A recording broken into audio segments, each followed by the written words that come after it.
বন্ধুরা এই যে দেখুন শাক সম্বার দেব, ফোড়ন দেব, শুকনো লঙ্কা দিয়েছি। এখন দেব তেল, সরষের তেল।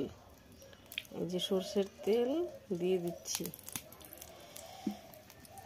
লঙ্কা ভাজা হয়ে গেলে রসুন দিয়ে দেব।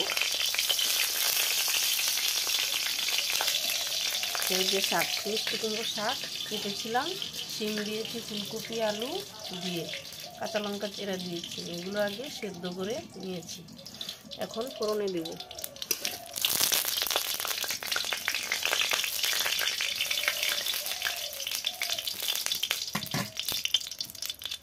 যে রসুন দিয়ে দিচ্ছি।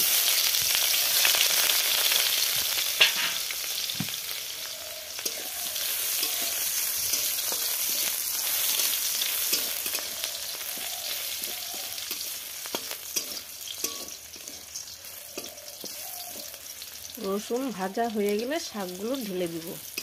শাকগুলো কয়েকটা নাড়াচাড়া দিয়েই নামিয়ে নেব, তাহলেই রেডি হয়ে যাবে শাক, মিষ্টি কুমড়ো শাক।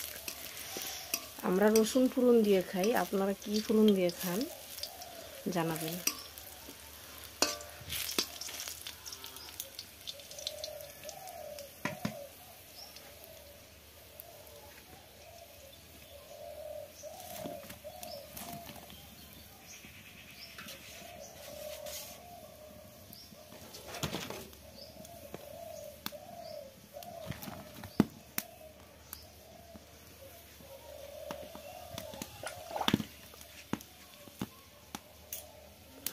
এই যে শাকগুলো দিয়ে দেব।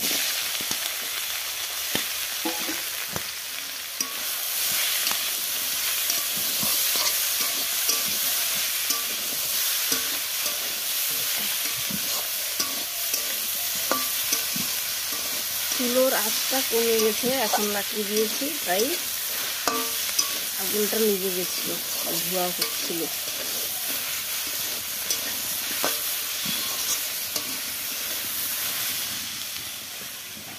এখন আবার ধরে গেছে।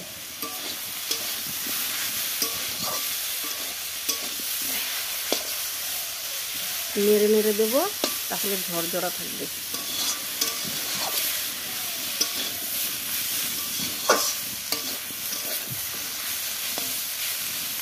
কমপ্লিট হয়ে গেছে, নামিয়ে নেব এবার।